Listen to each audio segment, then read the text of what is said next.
Hi guys, I'm reading The Lightning Thief, Chapter 5. It's called I Play Pinochle with a Horse.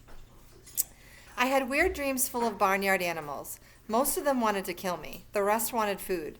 I must have woken up several times, but what I heard and saw made no sense. So I just passed out again. I remember lying in a soft bed being spoon-fed something that tasted like buttered popcorn, only it was pudding. The girl with curly blonde hair hovered over me, smirking as she scraped drips off my chin with a spoon. When she saw my eyes open, she asked, "What will happen at the summer solstice?" I managed to croak. "What?" She looked around as if afraid someone would overhear. "What's going on? What was stolen? We've got only a few weeks." "I'm sorry," I mumbled. "I don't..." Somebody knocked on the door, and the girl quickly filled my mouth with pudding. The next time I woke up, the girl was gone. A husky blonde dude, like a surfer, stood in the corner of the bedroom, keeping watch over me. He had blue eyes, at least a dozen of them, on his cheeks, his forehead, the backs of his hands. When I finally came around for good, there was nothing weird about my surroundings, except that they were nicer than I was used to. I was sitting in a deck chair on a huge porch, gazing across a meadow at green hills in the distance. The breeze smelled like strawberries. There was a blanket over my legs, a pillow behind my neck. All that was great, but my mouth felt like a scorpion had been using it for a nest. There's a good simile. My tongue was dry and nasty, and every one of my teeth hurt. On the table next to me was a tall drink. It looked like iced apple juice, with a green straw and a paper parasol stuck through a maraschino cherry. So it's those little umbrellas.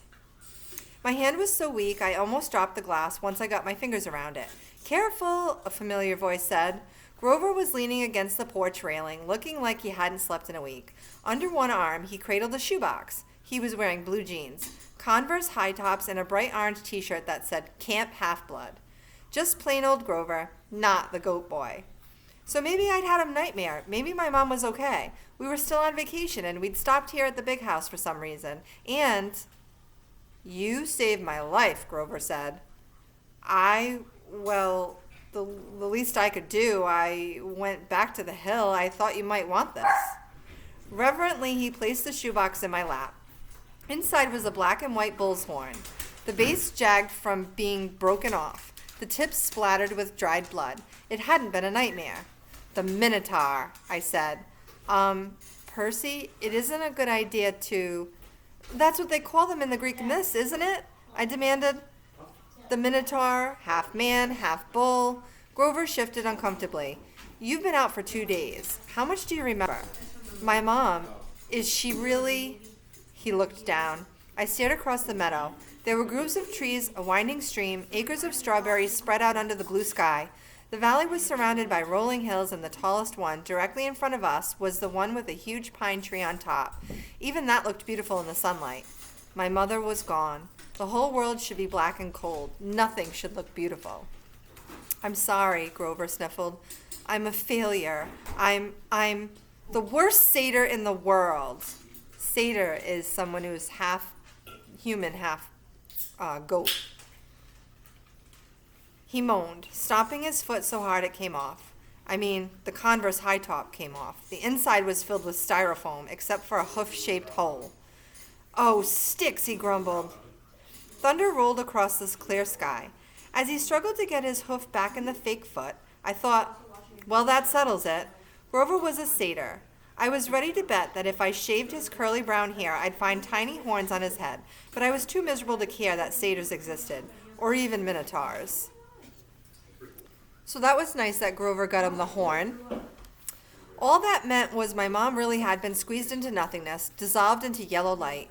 I was alone, an orphan.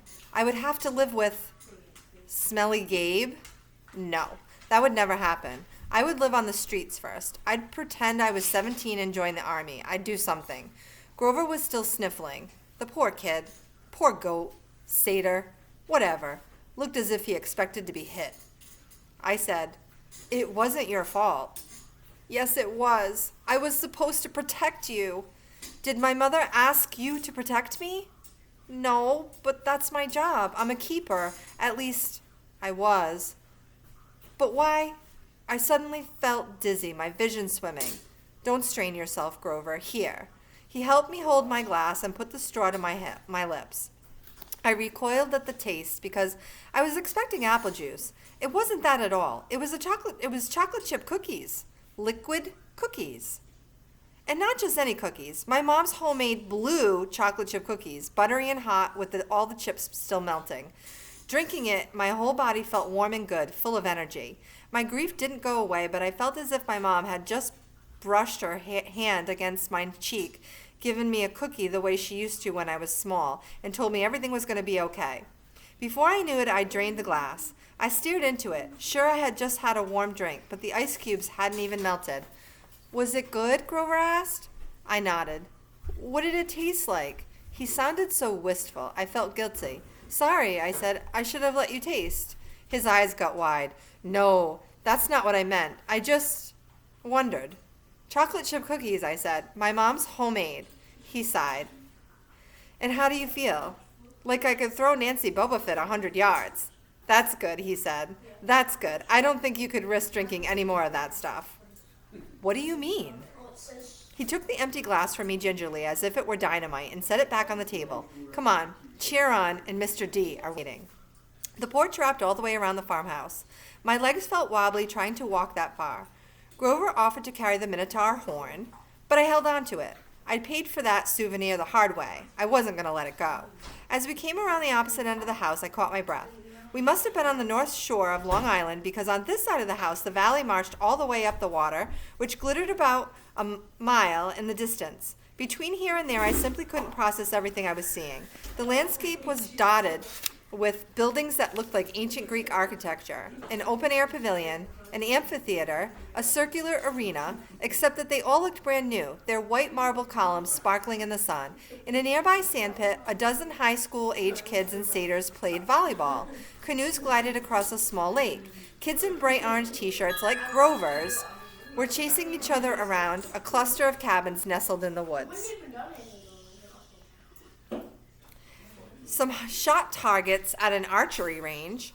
Others rode horses down a wooded trail, and, unless I was hallucinating, some of their horses had wings. Down to the end of the porch, two men sat across from each other at a card table. The blonde-haired girl who'd spoon-fed me popcorn-flavored pudding was leaning on the porch rail next to them. The man facing me was small, but porky. He had a red nose, big watery eyes, and curly hair so black it was almost purple. He looked like those paintings of baby angels. What do you call them? Hubbubs? No, cherubs. That's it. He looked like a cherub who turned middle-aged in a trailer park. He wore a tiger-patterned Hawaiian shirt, and he would have fit right in at one of Gabe's poker parties, except I got the feeling this guy could have out-gambled even my stepfather. That's Mr. D, Grover murmured to me. He's the camp director. Be polite.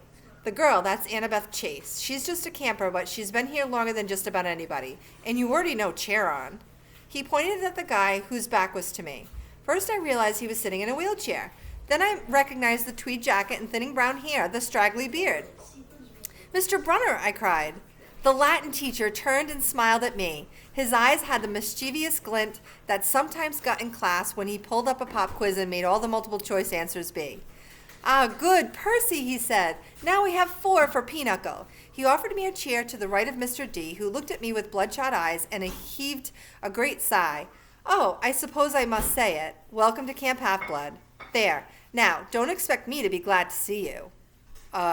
Thanks? I scooted a little farther away from him because if there was one thing I had learned from living with Gabe, it was how to tell when an adult had been hitting the happy juice. If Mr. D was a stranger to alcohol, I was a satyr. So he likes to drink. Annabeth, Mr. Brunner called to the blonde girl. She came forward and Mr. Brunner introduced us. This young lady nursed you back to health, Percy. Annabeth, my dear, why don't you go check on Percy's bunk? We'll be putting him in cabin 11 for now. Annabeth said, Sure, Charon.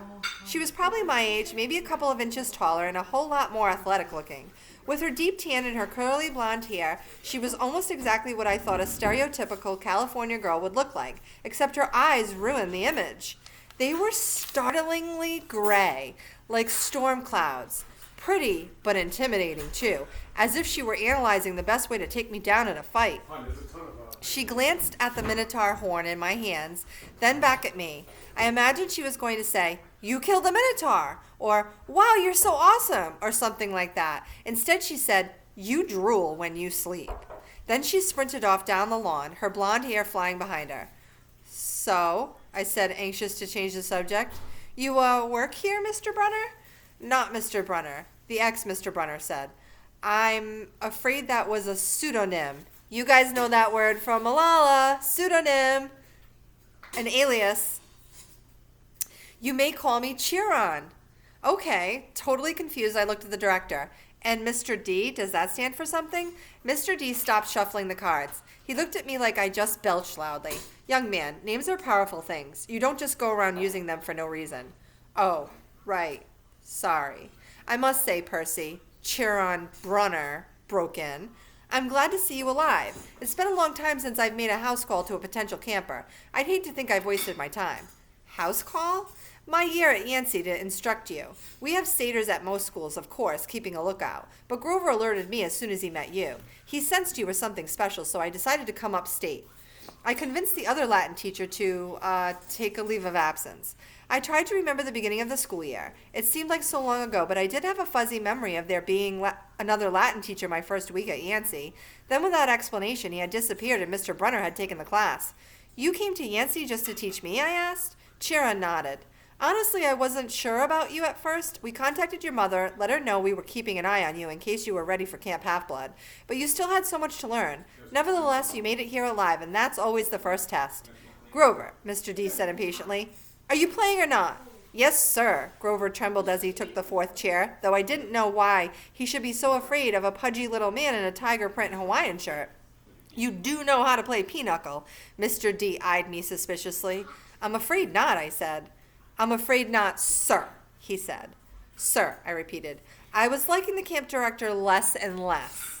"Well," he told me, "it is, along with gladiator fighting and Pac-Man, one of the greatest games ever invented by humans. I would expect all civilized young men to know the rules." Click on the next video for part 2.